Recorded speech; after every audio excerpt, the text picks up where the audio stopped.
So thank you very much for your time, attention, and this opportunity to moderate this panel that is called Major Challenges and Transformative Approaches for Rural and Agricultural Women in the Mediterranean. I'm happy to present our panelists here. I will try to do my best to pronounce their names, but please feel free to correct me. So I have here Dina Najjar, Senior Gender and Social Specialist, International Center for Agricultural Research in the Dry Areas, Morocco.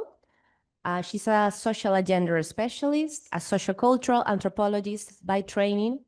She focuses on the link between gender equality and policies, agricultural technologies and delivery system, rural employments and migration, adaptation to climate change and productive access, including access to land and ownership in the Middle East and North Africa. I have also here Meher Khelifi, is correct? Okay. CEO of the startup Ahmini from Tunisia. He's the founder and CEO of this startup. He's a strategic planner and team coordinator specialized in computer science, engineering, and social entrepreneurship. Also, we have the presence of Wafaa Dikah, is that correct? Senior Advisor, Lebanese Ministry of Agriculture, Vice President and Delegate of Lebanon on the CIHEAM, and former Minister of the Lebanon. She's an specialist and senior expert in agriculture, food system, and rural development with over 20 years of experience in public policy, international cooperation, and gender equality. She currently serves as a senior advisor for international cooperation and policy development and the Lebanese Ministry of Agriculture, and a pioneer in advising rural communities and women empowerment in Lebanon. And last but not least, Noura Abdelwahab. I hope did it correctly, Noura. Senior Gender and Social Inclusion Expert, International Water Management Institute. Expert with 20 years of experience providing strategic advisory, research services across MENA region, including Egypt, Jordan, Lebanon, Morocco, and Syria. She's a dynamic leader in integrating gender-focused innovation framework into developed initiatives with a strong focus on water, energy, food ecosystem nexus. Because they have a very strong CVs, I think we have enough time to continue waiting for the rest of the participants. But now is the time to start. As I said at the beginning, after listening the first session this morning in which we take care of the multi-sectoral approaches, the importance of the different organizations in our thematic, now is the time to talk about specific experiences, best practices, and the different contexts, talking about rural and agricultural women. Our key here is not only to identify key challenges, and this is very important because I have to say that during the previous preparations, the participants recommend not only talk about key challenges, but also the transformative approaches to provide with solutions, with innovative solutions. So it is also the objective here to talk about these two important parts. And also the potential transferability of those solutions. So now the idea is that each of the participants will speak for about 5 minutes, in which they will be able to introduce their experience, to talk about their perspective, and to highlight solutions. And after that, I will be asking some questions. And as I said at the beginning, because we want you to be involved in the discussion, I will be giving you the floor to make a first round of questions, and then I will be back. Let's try to keep it dynamic, considering especially the time. So without further, it's my pleasure to give the floor to Dina, that will be presenting her experience. Thank you. Please, Noura.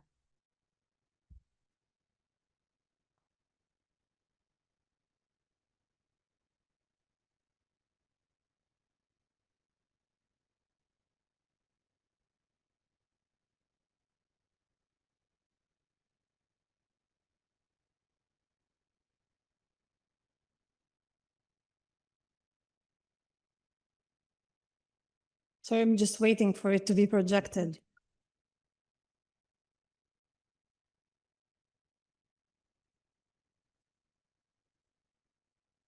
Yeah, it's coming.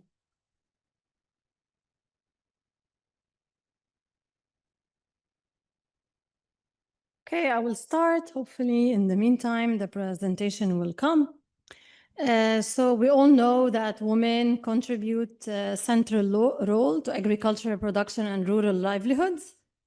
Most notably, agriculture in the Middle East and North Africa region is the largest employer for women. We know that men are able to leave agriculture, whereas women, because of their social roles, because of cultural norms, they are actually staying in rural areas and even doing more agriculture. We heard this morning about the feminization of agriculture, but in the meantime, they do not get an equal share in decision-making or in leadership or in access to resources. As it is well established, we know that structural gender inequalities persist at multiple levels, from policy frameworks that fail to recognize women as farmers, to unequal access to agriculture resources and training, to deeply entrenched patriarchy within the households and the communities, which collectively sustain women's marginalization in agriculture. In response, we at ICARDA, we have focused on 6 critical areas to support gender equity in agriculture. So the first area is making women's contribution to agriculture visible. There is both a legal and social failure to acknowledge women as farmers in the region. In many countries of the MENA region, women farmers and women agriculture workers are labeled as housewives on their national IDs. Meanwhile, men are labeled as farmers or agricultural workers. This regressive labeling prevents women from accessing credit, training, land. Indeed, at 5%, women in the MENA region have the lowest land ownership rate in the world. And we think this is partially why we see very low, in fact, the lowest workforce participation for women, is because we do not collect enough data, and also we do not acknowledge their work. There's a lot of studies that show that about 50% of women engaged in agrarian labor are not counted in national surveys or classified as economically inactive. So in our projects, we are trying to challenge stereotypes about women's helper role. We have designed gender transformative approaches, for example, to involve women in seed production, not only in processing cooperatives where the products that they focus on are subsidized and they're not very lucrative. So area number 2 is access to credit, capital, training, technologies, and other inputs. A significant challenge facing women is their inability to access information, financial resources, and training. And to address that, we have distributed cell phones to rural women in order to close this gap, and also change the gendered language in extension services, which often starts with "Dear Brother Farmer" or "Akhil Muzara." We see that in many extension programs, whether it was SMS or brochures or face-to-face. So we have tried to acknowledge the role of women as farmers, not just by giving them the information, but also using gender-inclusive technologies. And we have also involved women in field trials. So they are hosting the field trials. They are showing other farmers on Farmer Field Day to strengthen their leadership and also to show that they can adopt new technologies. Also, we have worked on addressing weak land rights for women. We have engaged in forum theater, where we try to discuss the social norms, because we know women have the right to inherit, even though it's less, it's 50% the share of the brother, but they do not get that limited share. So we have done also policy briefs on joint land rights, in particular in Egypt. We have this experience that we have documented. And then area number 3 is better understanding for youth perceptions and interests in agriculture. And when I say youth here, I do not only mean boys, I mean boys and girls. So we try to do a gender approach in understanding their aspirations and how farming for them is seen as labor intensive. It's not seen, it is labor intensive and traditional. So we're trying to mechanize it to reduce labor, also advancing digitization, and also improving access to information and technologies for agriculture to remain a viable and appealing venue for the youth. So area of work number 4 is gender and climate change. We have developed a gender strategy for climate change adaptation in the MENA region. And we have also done studies that show that how women are adapting to climate change through cactus cultivation, as well as in the rangelands of Tunisia, how they are participating in rangeland use, even though this is a policy blind spot. And we have engaged with the policymakers, especially in Tunisia, where there was a change to the pastoral code, and we provided feedback to that policymaking process. We've also done 2 global literature reviews, one on policy-oriented responses to strengthening women's participation in climate governance, and another one on bottom-up approaches to strengthening women's participation and voice in climate governance. So this is related to climate change. And then we also see as a potential solution to overcoming these barriers, such as access to land, access to technologies and information through collective action. So we focused on cooperatives. However, many of these cooperatives in the MENA region suffer from weak governance and limited market access. So in multiple projects, mainly PRIMA-funded projects, we have focused on distributing labor-saving technologies, such as barley varieties that have that are naked, so they require less effort in threshing, also mechanizing their operations for drying, for example, and milling. And also we have done some facilitation of certification and leadership training. So our work on collectives in Tunisia, Lebanon, and Ethiopia shows that well-organized women's groups can improve access to financial services, markets, and policy platforms. So area of work number 6 is with regards to technology and innovation. And we want to avoid the trap, gender traps in particular, with assuming that technologies are neutral. We have evidence that shows that technologies can be harmful if they do not address existing gender inequalities, and also the role of social norms in who can adopt innovations. So they're not neutral, and also the importance of involving women and men and extension services in the co-creation of these technologies. So in particular, we have focused on breeding programs like barley, wheat, lentils, and chickpea to involve the voices of traders, millers, and women in incorporating traits that are desirable for these stakeholders. So the sustained focus in breeding programs is on yield increases, but we have worked with them to actually change their breeding program, both at the CGIR as well as in the NARS, to incorporate multiple voices and multiple needs. And we have succeeded in producing some varieties that address these needs. And we want to work in the future on agroecology. We all know it's very good for the environment. However, it requires more work. So we really want to explore that. And we want to move also to animal breeding. And we have some bilaterals that we succeeded to secure for that, like Back to the Future, where we focus on land races and taking the traits from these land races into modern breeding to preserve some of the traits. We have also engaged in knowledge mobilization. In particular, I want to highlight policy briefs in different languages, and we've engaged with the policy community to draft these policy briefs with us. And Women Day and videos showing our beneficiaries speak. And thank you so much for your attention. Thanks. Thank you, Dina. We will have the time to make some questions. Don't worry. I would like to highlight the important part of technology, not as a neutral aspect, to also consider in the times of design and public policies. So now I will give the floor to Meher. So please, Meher, please use your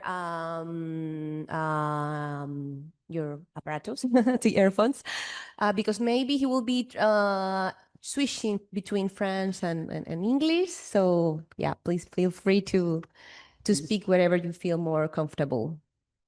Hello, everyone. Can you please video?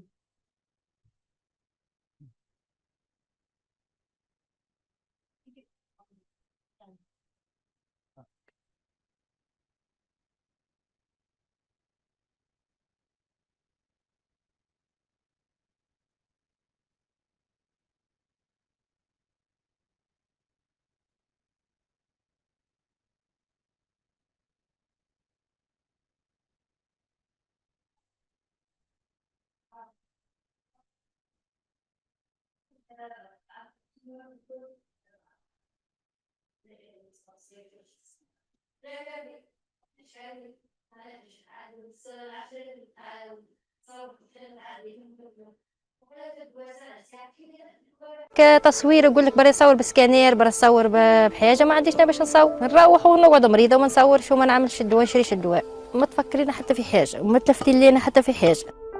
تغذيه، تعليم، صحه. كيف نحكيو على الصحه نحكيو على تغذيه اجتماعيه. احنا اليوم احميني باش نوفروا تغذيه اجتماعيه للمراه الريفيه، كما كنا نشوفوا في حاله من الحالات اللي متوفره في الوسط الريفي. اليوم المنظمات التغذية الاجتماعية ما تعرفش المرأة الريفية، وزاد المرأة الريفية ما عندهاش ثقة في هذه المنظومات، وتحشم حتى باش تمشي للطبيب وتقول أنا مريضة.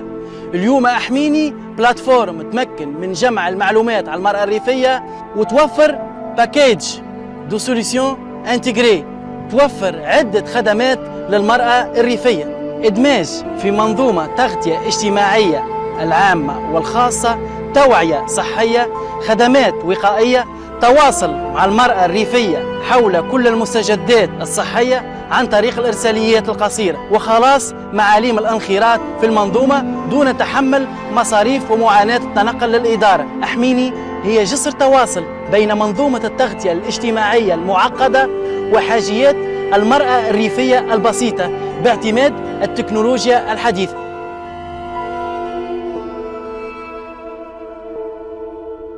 مع بعضنا نحميها. This Ahmini, protect me.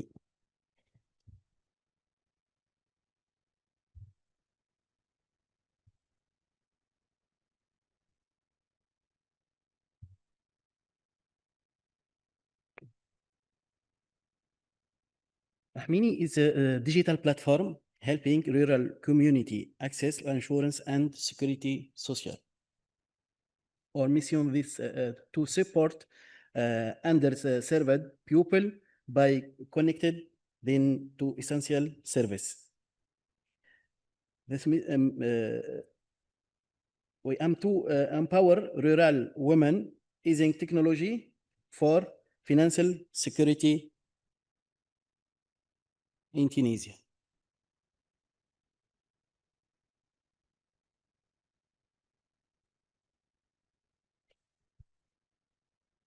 The problem,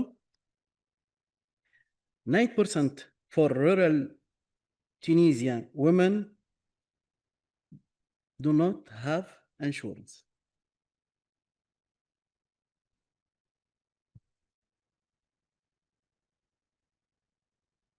The solution for Ahmini, they connected rural women to affordable insurance and social security ensemble digital platform.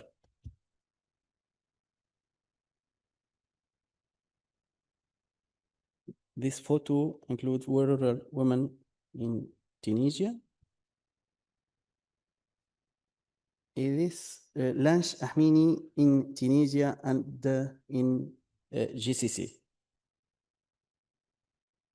Thank you very much.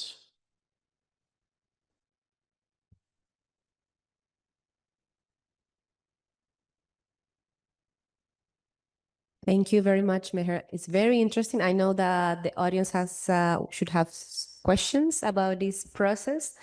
I will get to that. It's very important, this interrelationship between social security, health services, and rural women. Now we'll give the floor to Wafaa. So please feel free to, I don't know if you have presentation, whatever you prefer, whatever you. Good afternoon.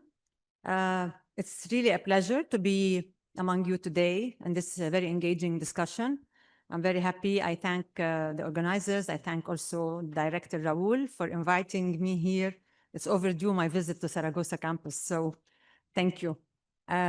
Most important, we are reflecting on the challenges, but also we will be sharing some experiences, maybe some of the actions that have maybe a hope to change, because we are all aspiring hope, especially among the setbacks that we witness in our countries. Wherever there is a crisis, there is war, there is problems for which there are no solutions, then we can drop on women and gender equality programs and prioritize it to others. So this is a dilemma that we face as activists in this sector. Actually, I would like today to slightly shift the narrative, not focus on the challenges as it is, but maybe reflect on how we were able to overcome some of these challenges. Although they are still there, they are interconnected a lot. I couldn't imagine myself talking about one challenge that is facing rural women without connecting it with the cause and effect. So they're really very interconnected. And the more we analyze, the more we understand, the better we can really find solutions. I think what we say about in Lebanon, for example, I would say that there is a truth. The truth is that rural women are central to agricultural development and community resilience, especially during the crisis times. I mean, this has been like witnessed and approved. So the narrative really should be now focusing on this, what women are doing and how we have to really support them to be able to continue their work and to excel in this kind of activities that they are doing. So we're not talking about the overshadowed work of women. Like, I mean, I think what the message that I'm bringing today really is there are some old literature that we need to drop and look into a new narrative for the women in agriculture and in agro-food systems. And the first session, I mean, proved on that. And also the success stories that will be heard today and tomorrow also proves this. So now in Lebanon, as I said, this recognition was not always visible. 30 years back, we had no national data reflecting women's role in the agro-food systems. I was there, I was a beginner practitioner. But today we know more statistics. We know that 43% of Lebanon's rural labor is made up of women. A shift made it possible by the growing awareness, by increased women presence in policymaking, also with the more recognition from development partners and also practitioners. And also, I would say, more people like Meher, because the men leading on gender equality. And this is very, very important. So most surveys until recently failed to capture women's agriculture contribution. And as mentioned by my colleague, Dina, often it has been always emerging as unpaid household work. So the application that we have done, and really in collaboration with the CIAHM, we have applied the Pro-Women Empowerment in Agriculture Index. And this has been a leading exercise, I tell you the truth, in Lebanon, which helped really correct this by providing the clearer understanding of women's agency, and also by the time use and access to resources, enabling more targeted, gender-responsive interventions. So such data is crucial. With over 90% of women's labor being informal, And they definitely, I mean, with this, there is more exclusion from knowledge platforms, the financial services, as mentioned by many of you also, legal protection, social protection, now is being compensated. I mean, we're trying to support women through social protection programs in the absence of legal protection, and they're being incorporated into the national social security system. They are being informal. So always the unpaid care and domestic responsibilities. This is really a place that we really need to look at, because it further constrains participation.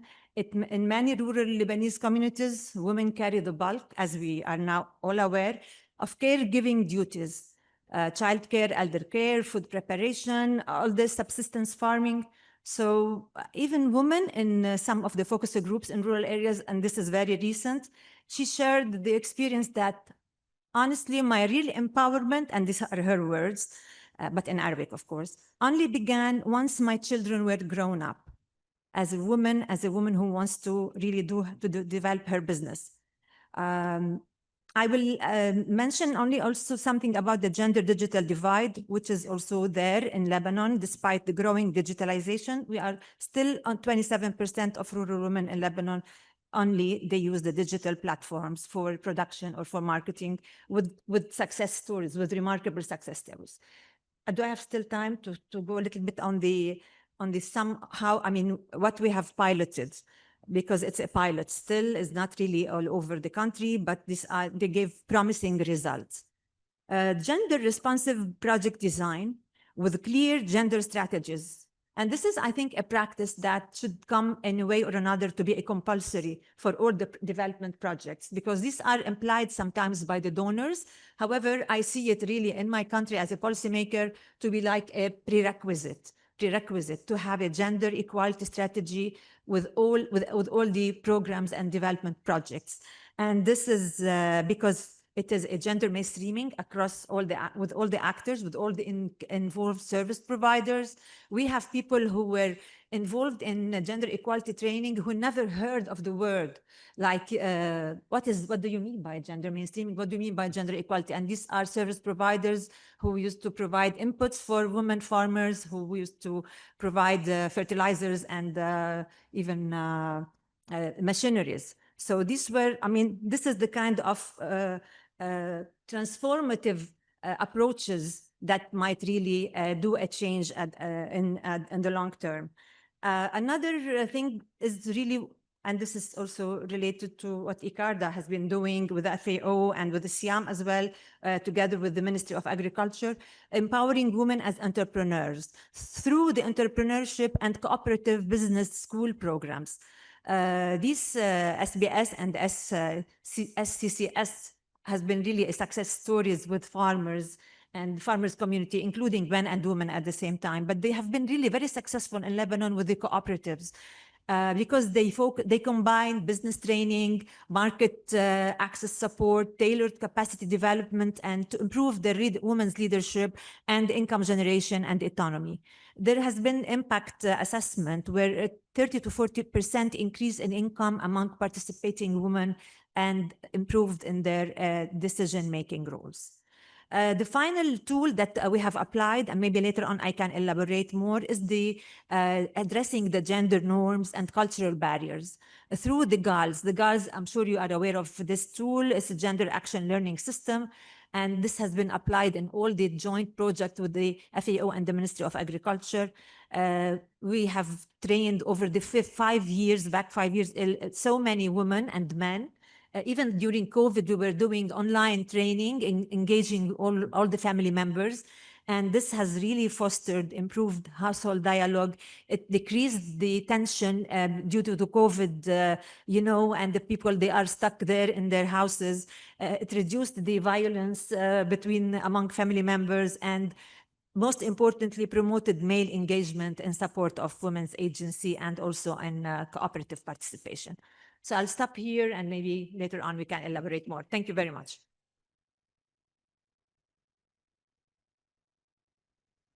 Thank you very much, Wafaa. It's very enlightening, this idea to go into the roots the problem, to talk about gender norms, gender barriers, the need to continue capacity building. It's really important we talk about empowering women.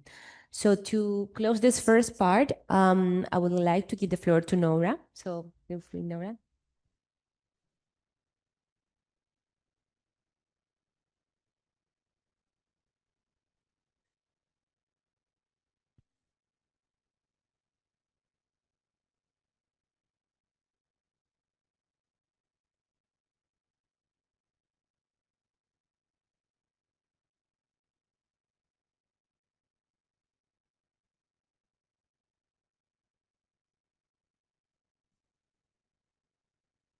Thank you so much. I would just like to reiterate what my colleagues have mentioned regarding the challenges, mainly the challenges facing women in relation to climate change. Climate change is undeniable fact, hitting all over the world. The MENA region is the most region that suffers from scarcity of water, and women bear the most in terms of this, namely rural women, because they are supporters of their family. They bring water if needed in like conflict and unsecure areas. So our mission in the International Water Management Institute is to, based on research that we have conducted, is to design and implement inclusive, resilient food systems based on private sector engagement and availing access to finance. And I'm going first to present here some challenges that is based on the research that we have conducted. So, and this is, of course, this is echoing what my colleagues Dina and Wafaa have mentioned, but focusing more on like the entrepreneurial part, mainly like technical skills gap, as many women lack access to modern smart agriculture, digital tools, vocational training, lack of access to finance because of the inheritance. They don't have the required documents. Education and skills mismatch because of the disparities of like the quality of education, high illiteracy rates in rural areas, and limited networking and mentorship, because women need to really get into these networks to understand that other successful women exist. They share their pain, and they can really do it like them. And lack of access to entrepreneurial skills, namely and differentiating that women are not a homogeneous group. And like also the projects, we have micro, we have nano projects, and we have small. So the needs are different, and the mentorship, the entrepreneurial skills, and the financial literacy trainings are different. Also, I would like to focus here also on the gender-based violence and intimate partner violence, because gender-based violence, whether physical or psychological, is not just a violation of human rights. It is a barrier to economic freedom. When women live in fear, their ability to earn, learn, and lead is stifled. Economic empowerment cannot flourish without dignity and safety are denied. And I believe that the most really type that needs attention for women entrepreneurs is the psychological violence, in addition, of course, to the gender-based violence, because this is, I consider, as unintended impact of economic empowerment. Some women, usually in their families, when they return home, they get intimate partner physical, psychological violence, saying that she is not really up to the level, she is not good, she needs to take care more of her family, she needs to share what she has earned. And most of the women does not really talk about this. And this is something very significant. Like, there is a need to provide psychological support to women entrepreneurs. The other side of the coin is the supply side, which is here the institutional barriers with the financial institutions, because unfortunately, women does not speak the language of the financial institutions, of the banks, of the MFIs. They are considered as very high risk category. And also there is the development side does not speak the language of the development financial institutions as well as international financial institutions, because the development financial institutions, maybe they care only about linking non-financial literacy or non-financial literacy to the loans only. But these other aspects that women are more risk averse, women needs to be trust issues. There is also gender bias for institutions, because usually when a woman, there was a research that was conducted on commercial banks that has proven that when a woman goes to a credit officer and it is the same file, a man goes to the credit officer, the probability that this file would get rejected is much higher in the case of women, because they are considered as more a high risk category than men. So you're having the institutional barriers of the financial products. We don't have financial products that meets the needs of women, taking into consideration that they are more risk averse. They prefer, they have fears because maybe access to markets, maybe what to do later if the project failed.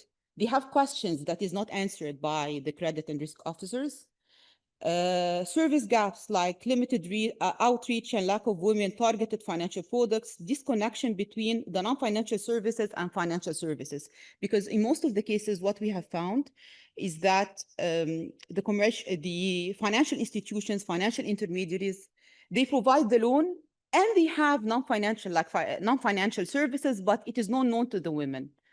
Lots of assessment has been conducted, and women does not know that this exists at all. Sometimes even the risk and credit officers in financial institutions or in public financial institutions, they translate the meaning of non-financial services to the one-stop shop, which is how to collect the needed papers for registering the formal registration of the SME. So I'll stop here, and then I'll proceed with like successful examples, how we managed to bridge the gaps between the supply and the demand. Thank you.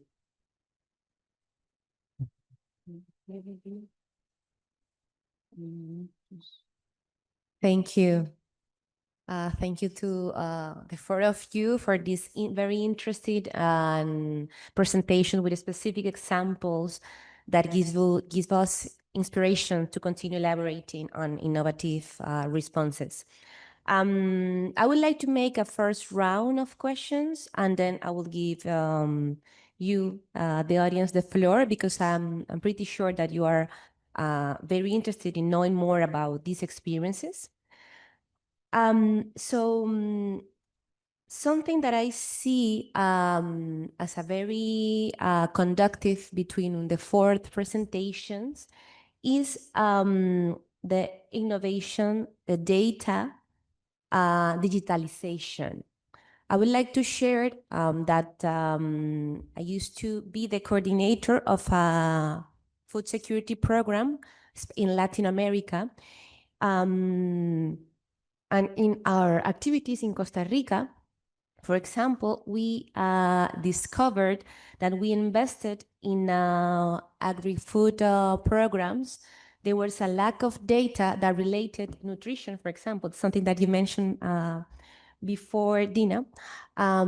Data indicators that make the relationship between women, agricultural and agri-food system, and the impact in the nutrition of the population. So we decided to dedicate our effort in the construction of social data, new indicator, constructive, strong information in order to get more funds, get more donors, etc., etc. So aligned with this, I would like you to, I will make different questions because the experiences are different, but related to innovation and data. So Dina, how do you address data gaps related to the impact of projects on women's empowerment and rights? In the case of Wafaa, given rapid changes in agricultural technologies, how can we better equip rural women to access innovation and remain competitive in future food system? for Noura, based on your experience, can you give us examples of utilized gender transformative approach for agro-food SMEs in the MENA region, highlighting the impact of such approach? And I'm very interested, Mena, est-ce que vous pouvez partager votre processus de construction de votre app, de social protection and rural women? C'est clair? Thank you. So I don't know, maybe Dina, you want to start?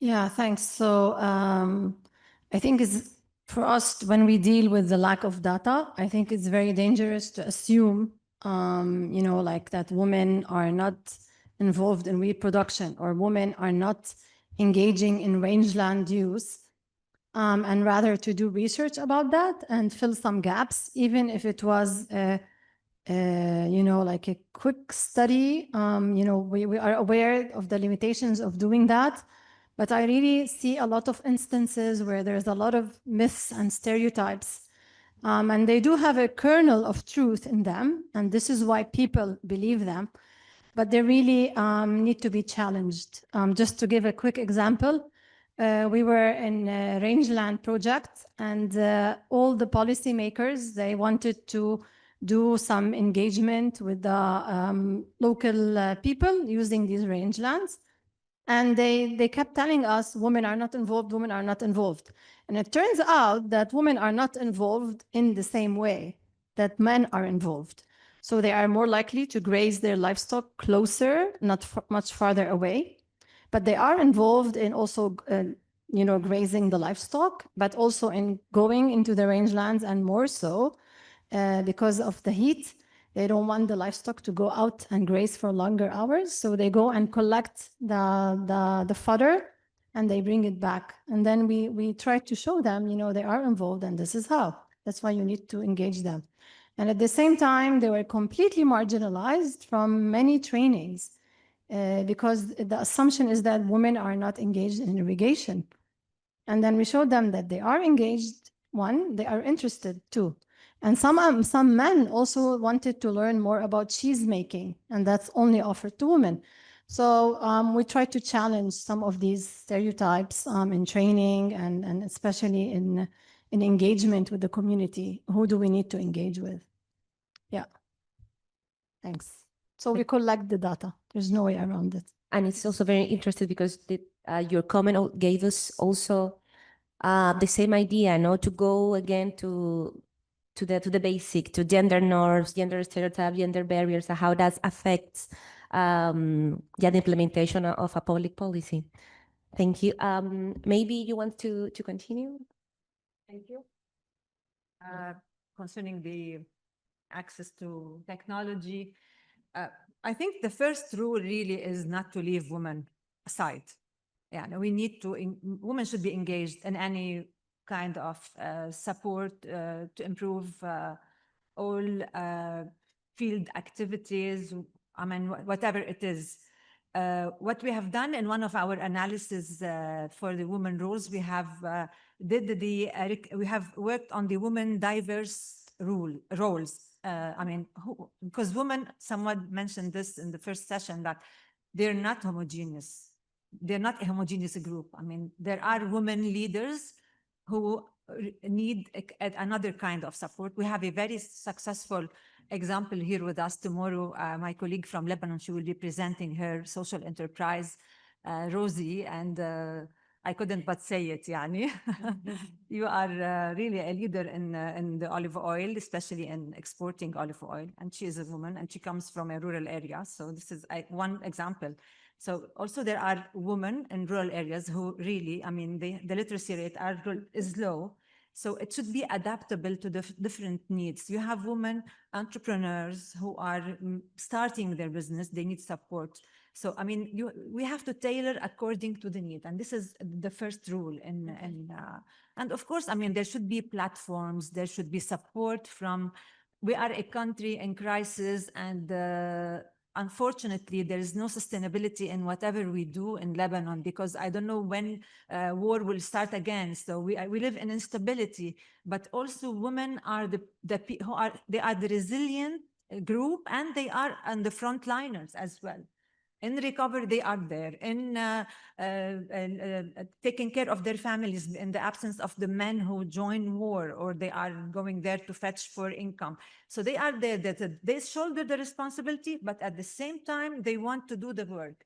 So tailoring, briefly, tailoring, I mean, the needs, tailoring the support according to the needs, and really shouldn't be leaving anyone behind in terms of the innovation and digitalization.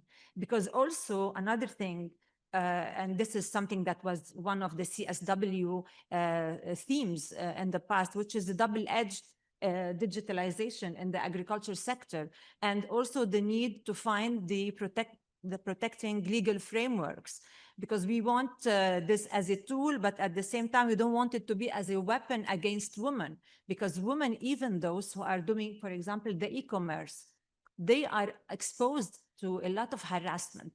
And this is where really the state role comes in terms of creating the enabling environment, creating also this protection, the legal protection, and all these arrangements, so that women really can thrive and can excel in their work.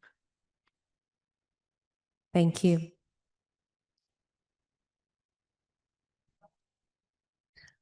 Great, your opportunity to.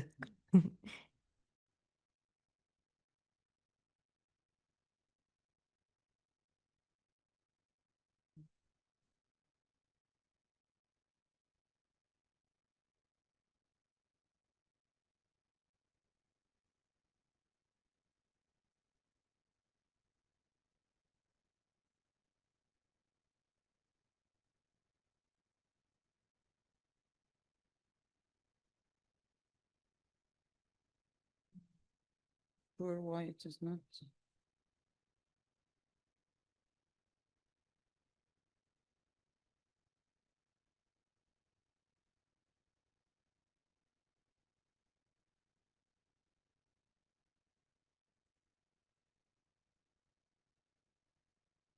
Different. I would like to share with you the experience that with the engagement of a regional project called Water Energy for Food, that we're proudly a member of the consortium, and I was leading the gender aspects of it.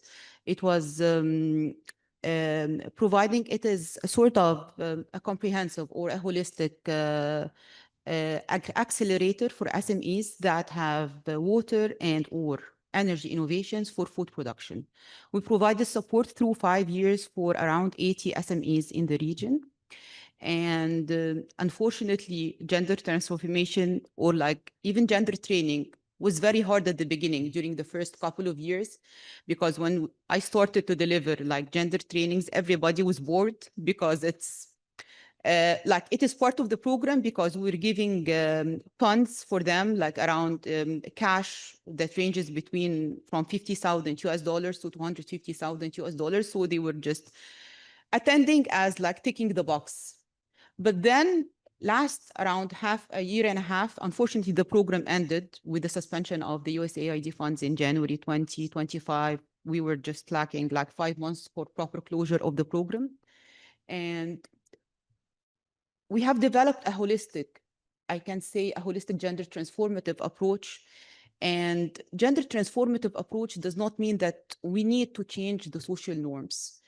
I believe that we need to learn how to get around it, because talking with SMEs care about like profitability, what this would bring to their business. And when they realize that, for example, caring for women workers through introducing gender-sensitive HR policies that would have a rate of return on on productivity, on less rate of return for women, they would get convinced. So we started this process last year and a half by introducing what is called gender up training. Gender up training is a training that is developed by the University of California, Davis, and the Horticulture Innovation Lab. We introduced this which is like taking them into a journey to understand who are the vulnerable categories within their SMEs and in the surrounding communities, and then how to develop together mitigation measures through this training, which is it lasts around 4 sessions. Each one is around 2 hours. And then this is followed by tailored support through a one-to-one gender clinic. And then we take it from there into a specialized training. And this was translated into various tracks. One was for some innovators to develop gender-sensitive HR policies that some of the Lebanese, with the impact, like what is the impact of this, that some of the Lebanese SMEs has adopted these gender-sensitive HR policies, for example, introducing child benefits to women workers, providing transportation to women workers, and other technical assistance was, for example, developing models for micro business models that can suit women in their homes, rather than having these small or larger business models, so that we can tackle that these innovations can help rural women, and also availing access to finance. Linking these innovators to government programs where they can be introduced as so that women can linking these private sector to the government and to financial institutions. And then we took later on this to the second stage early this year through our engagement, because part of these SMEs that were supported, there was a cohort based in Iraq. And we took it forward through, we had a project with the WFP Iraq called Water Energy for Food Iraq, where WFP has implemented, because a project in the south of Iraq and Maysan Governorate in the wetlands, where this area suffers from scarcity of water. And also due to the water scarcity, the households keeps moving. They are not really settled in one place because in the summer it is very dry. So we partnered with WFP to establish a community of practice to ensure the government and private and relevant stakeholders to map who are the relevant stakeholders, and establish a community of practice, and establish, because WFP has implemented a treated water using nature-based solutions. So we have created or developed a standard for the treated wastewater, and then we have conducted an assessment on the resilience of the communities and how to engage the private sector. And part of through engaging with the agrarian community, understanding their what are the bottlenecks, challenges, and also who are the private sector, the local solutions available in the private sector that can get engaged. And one of the local solutions was smart poultry systems, where it exists in the north, but it can be replicated in the south, because all women breed poultry, and also we would like for them to use this treated wastewater. And also connecting the dots, linking it to entrepreneurial training, linking it to access to finance, and also awareness about what exists on the ground, awareness to the women, and bringing these trainings to the women, because it's usually the South is very restricted. So there has to be a sort of regional hubs that can provide these trainings. Thank you. I'm sorry to be long. Thank you for that explanation of this entire process, right? And the importance to include all the different actors. Please, Maha, if you want to speak in French, or you feel more comfortable explaining all the process, please feel free to do it. Thank you. Justement, je vais mettre en place quelque chose de très important. C'est pourquoi ce projet. Il y a des personnes qui posaient les questions, c'est le pourquoi. Justement, je dis que en 2016, j'ai perdu ma mère à cause d'un cancer non détecté au temps, non détecté en taille. Parce que n'ont pas de carnet de soins, n'ont pas de couverture sociale, n'ont pas d'insurance. C'est pour cela que j'ai créé Ahmini, Protect Me. Merci d'expliquer, c'est le pourquoi j'ai créé Ahmini, parce qu'il y a quelqu'un qui ne comprend pas le français. Everybody understood this part of you were using. There were no translation. He was explaining that he had the idea to create the app because his mother died in 2016, right? Because a late diagnosis of a cancer, because she didn't have access to a proper social security system. Yes. So that's where he came up with the idea to create the app. Yeah. Do you want to explain a little bit more about the process or the construction of the app or? Non, aujourd'hui, je travaille pour les femmes rurales tunisiennes. Et puis, je vais exploiter tout le process sur toutes les femmes dans l'Afrique et dans le monde, Inch'Allah. And now he works for and with the woman in Tunisia, making this relationship between social and women in the rural areas. Merci. I think that I would prefer now to open the floor to you because for sure you have so many questions. And then if not, I can return and try to continue making questions to the panelists. I see one hand over there. Yes, if you can help me, thank you. Thank you. This is Dina from Egypt. And my question is to Maher about the sustainability of the Ahmini program. How do you guarantee that? How you guarantee the sustainability and the continuous funding of this initiative? Thank you. Okay. Yes. Okay. Donc, justement, je vais répondre en français, malheureusement. Donc, j'ai essayé de développer notre projet dans tous les pays de l'Afrique, Nord d'Africa, et GCC, parce que le modèle business model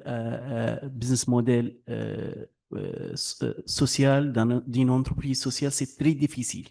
C'est pour cela que j'ai essayé de trouver des autres marchés concernant l'inclusion financière des personnes à faible revenu, comme les communautés de l'Afrique dans les pays GCC, pour faciliter l'accès de cette communauté en retirement, en insurance, en couverture, en social system, pour assurer la durabilité de Ahmini pour la femme rurale.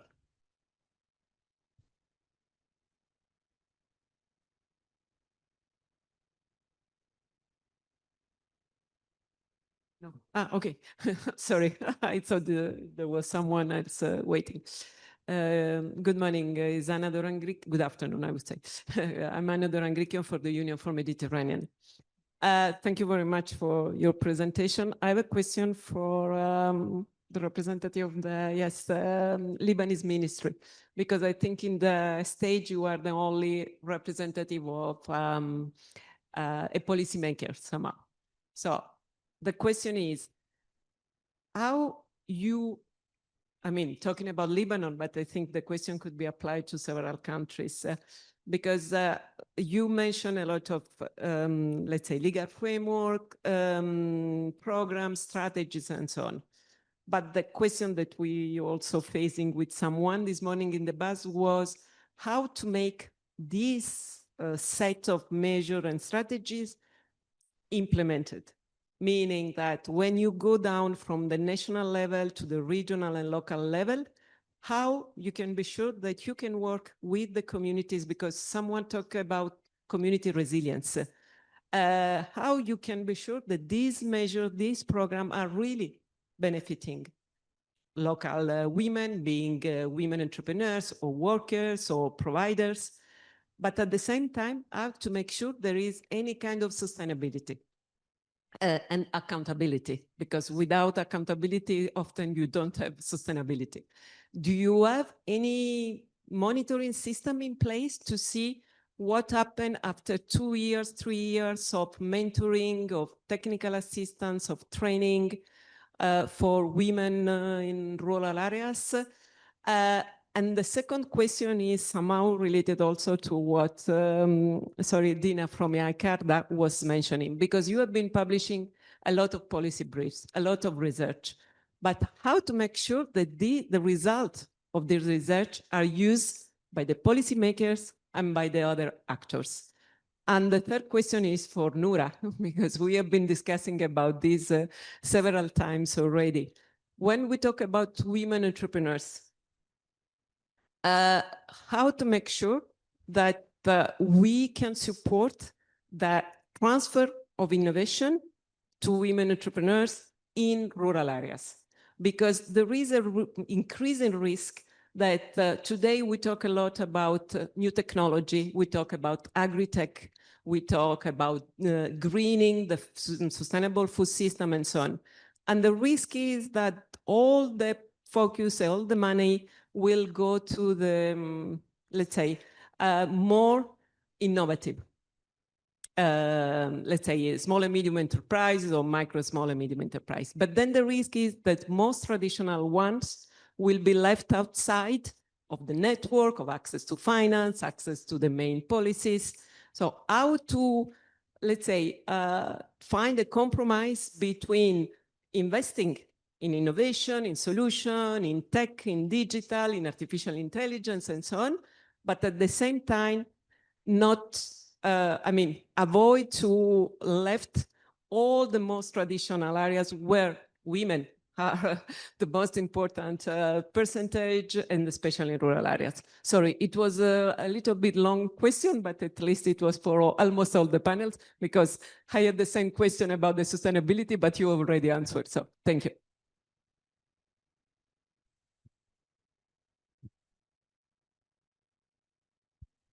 Yes, thank you for this question. Actually, it's this is a big concern, I tell you. You know, Lebanon these days, it's a country under crisis since 2019, and all our interventions are with partners, with development partners. There are no budgets at the country level that are oriented to development work, very minor indeed, and of course not for gender equality and not for women in agriculture, unfortunately. But the important thing is that we have the donors and we have the development partners who are engaging with us and who are really responding to our needs in terms of promoting rural areas and gender development and all this. So for the projects that are being implemented, there is the M&E. I talked a little bit about the gender strategy. Actually, I was talking about the gender strategy at the project level. It's not like a gender strategy at the national level. And this is proved to be very, very practical tool and also impactful, because, you know, when you have the M&E, the monitoring and evaluation framework, you have the indicators, so you are accountable. We are accountable for our donors. So we have to really do the work rightfully. And I will show you later, if time allows, some of the videos that we did with FAO on this particular after the impact assessment. There is the sustainability point, and this is where really engaging with the public sector is very important. There is engagement and there is also institutional strengthening, and this is very much needed, because if they are not institutionally strengthened, I mean, the project will finish and then everybody will go home and they forget about all the issues. So there is this capacity development with the people. We have created actually a lot of structures. We started with the Women in Agriculture Observatory in 2008. And we wanted to link it as an institutional tool for gender mainstreaming. And look back, I mean, it's 2008. Now we are more into the gender equality observatories. It's not like focusing only on women because of these new indicators and the new approaches that we want to engage men and women together. We don't want to confine women in the corner like a small income generating activities that they did not really prove to do any change. So this is the approach, and I don't know, I hope I answered your question. Thank you. Yeah, thanks a lot for that interesting question. I can think about 3 modalities for engaging with the policy engagement. The first one is when it's solicited. Like I gave the example of Tunisia, where they came to us and they said, they came actually not to me in particular, to the pastoral colleague. He's very well known. And then they told him, we are doing a revision to the pastoral code. Can you please help us? And we also want a farmer engagement component. So they were quite open. And then now we were talking to their priorities. This was a really hot stuff that they wanted to make reform on. And they were soliciting feedback and relying on us for some advice. The other modality is to engage a star with you, like Wafaa, like someone who is influential in the government. And then, work with them and hopefully, you can get something, a real collaboration, meaningful collaboration, and then this will go somewhere into the policy making process.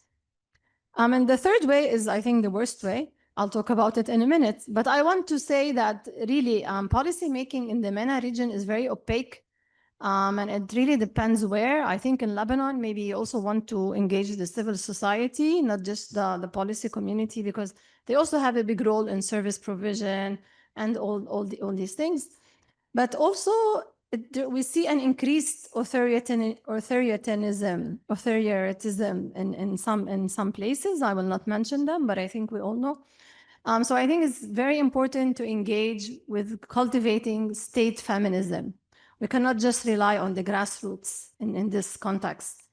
So I think the third kind is to kind of put them to shame. And in the sense, I mean, like, if they gave women land rights and then they took it away from them, I think, you can say, like, how could you do that? And sometimes that works.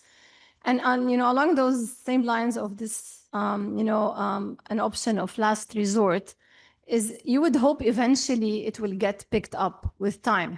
And I've seen that happen. So like you do a study and then eventually, it gets picked up. But I think that's the worst kind. But you really want to be more proactive, and with this multi-actor living lab, I don't know, there's different innovation hubs, there's different names for it. You really don't want to work alone with one group. You want to engage multiple stakeholders, and you want to know which ones are going to be your allies. And I think that's very important. No, thanks. Thank you, Anna, for the question.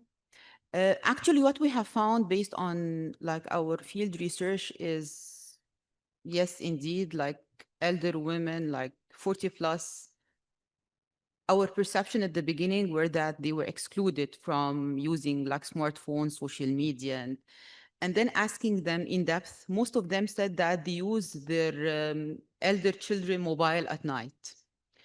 So designing the programs would mean that we need to do an in-person campaigns highlighting that, for example, there is usually they use it over Facebook because it is not really Instagram, not maybe WhatsApp. So reaching out to them can be through first in-person awareness campaigns that there exists this, for example, page on the Facebook or a WhatsApp group where they can tap in at night, or sending these targeted messages to their elder children so that they can tell them that that's how we ensure that it's inclusive. And if I may, allow in to step to the question that you posted, Dina, also regarding how to ensure that we involve the policymakers in what we have in research, in programs, in projects.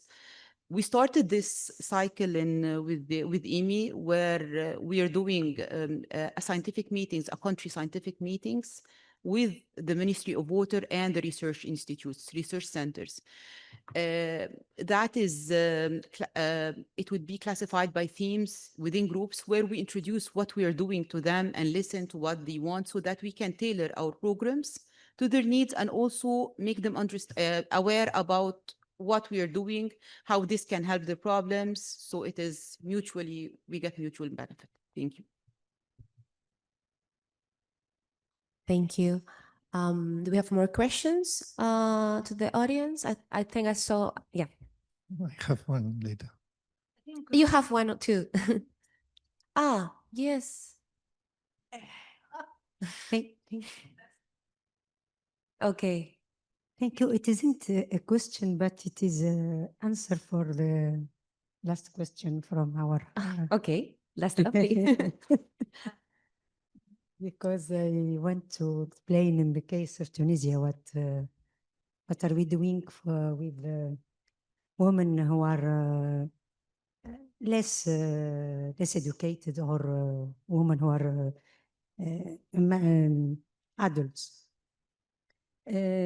Our vision, these women are not excluded because we are putting in place cooperatives or clusters where we regroup, we are grouping these women and we are integrating them in the value chain.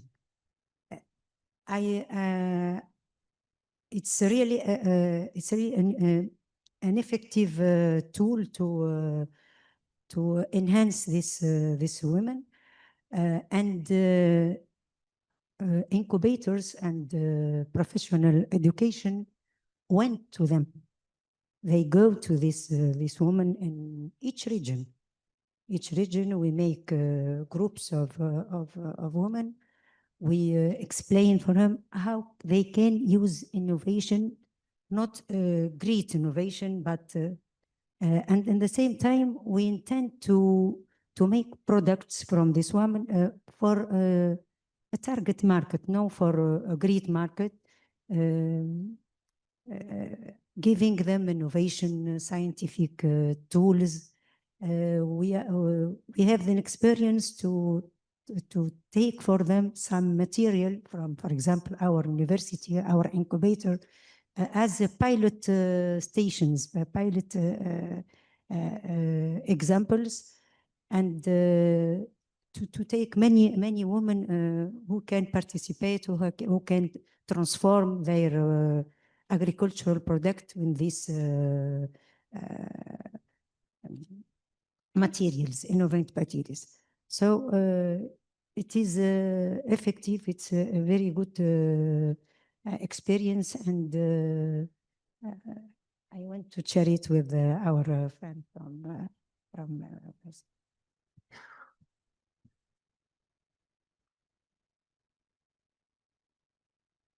Can I?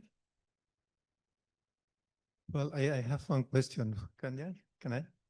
For the four representatives of different countries, Egypt, Morocco, Lebanon, and Tunisia. Looking back, if you should identify the trend, the main trends related to the role of rural and agricultural women in your countries, which will be your diagnosis? I mean, they are improving, they are worsening, and if they are improving or worsening, what is the main reason, the main factor that do you consider that are behind this trend, this, let's say, not historic long term, but in the last, let's say, 20, 30 years, okay? What is your vision of the position of rural and agricultural women, taking into account all the things that we are talking about? Thank you. And in the education, if you have some data, some information about the presence of women in education. Thank you. Maybe you want to start to my right. Thank you. Maybe. Thank you, Raoul, for this question.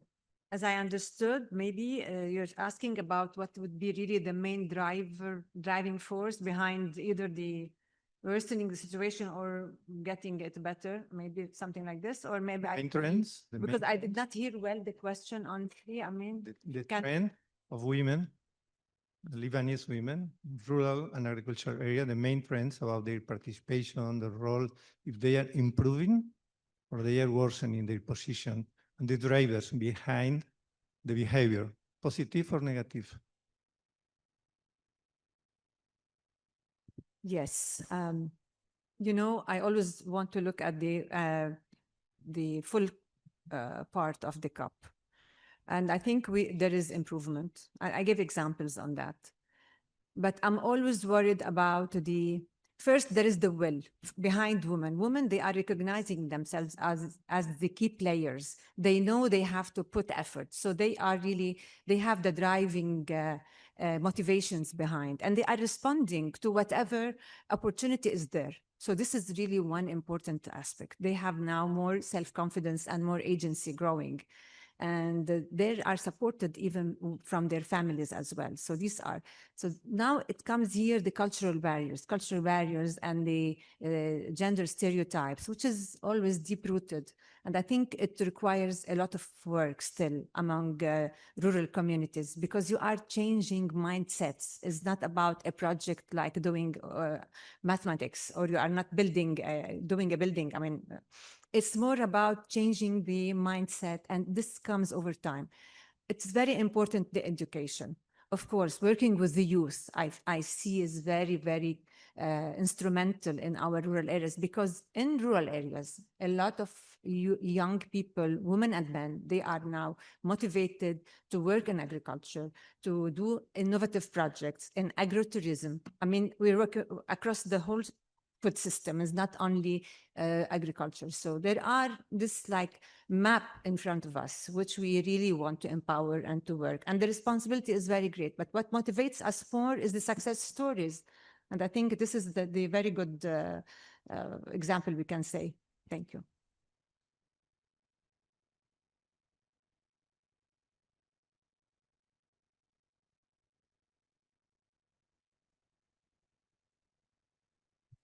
He says that he endorsed this question.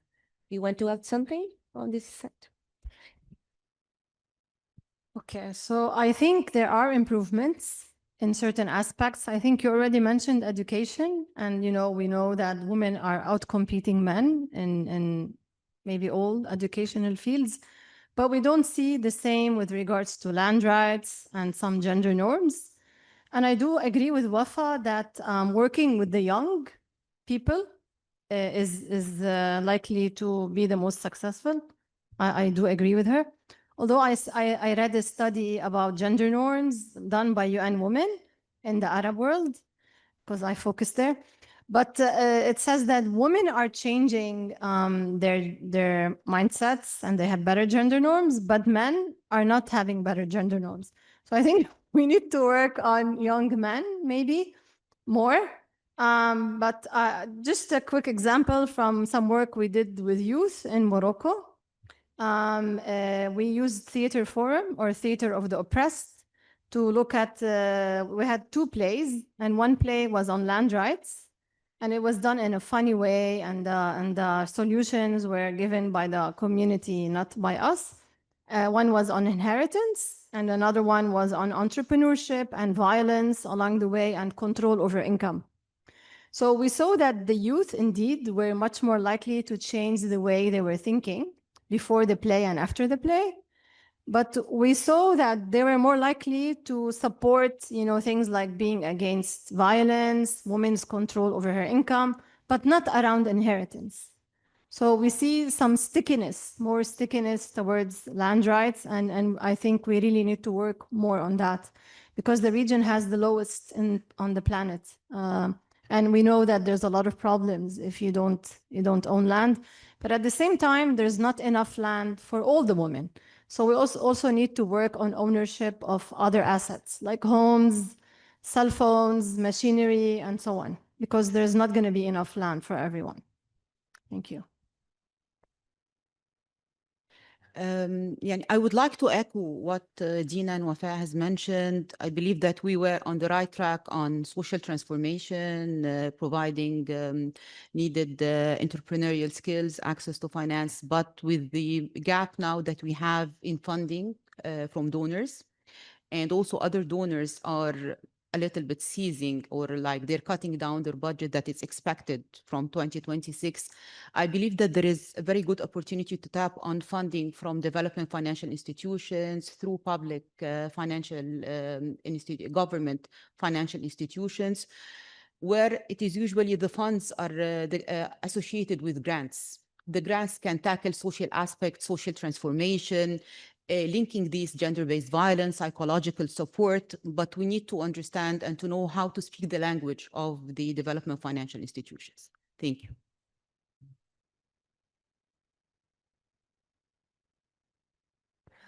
We have 3 minutes. I don't know if somebody else has a question. If not,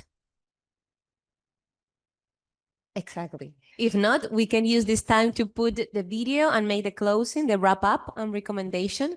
But I don't know if we can put the video. Yes, ready. please. Can you just I mean, it's play. long. We can just as an example of the success of one of the projects. And at the beginning, they told us you won't be able to reach this number of women groups when we were designing the project. So it was really very successful. And 250 women groups were mobilized.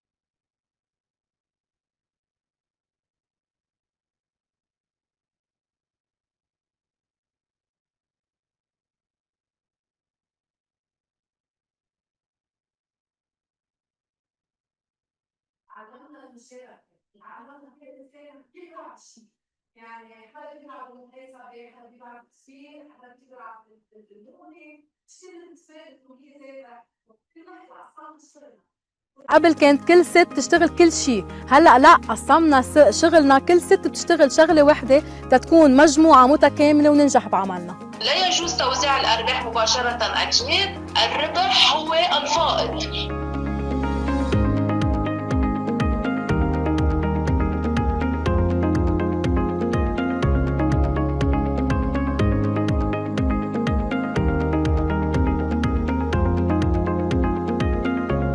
بالتدريب اللي نحن اخذناه وبالبيلدينج كاباسيتي اللي صار، نقدر هذا المشروع الصغير اللي بلشنا فيه سوا مع مشروع الفاو الممول من الحكومة الكندية، انه نقدر نطوره ونطلع فيه اكثر واكثر بالشغلات اللي هن دربونا عليها، مثل البزنس بلان اللي انعمل، مثل الفيزابيليتي ستادي.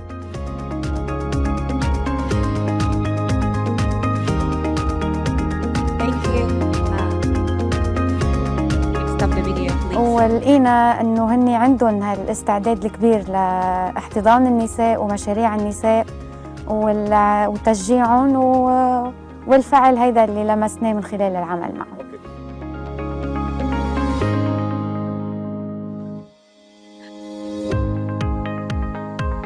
Yes, it's very interesting. We know they don't want to stop the video. بجلسة.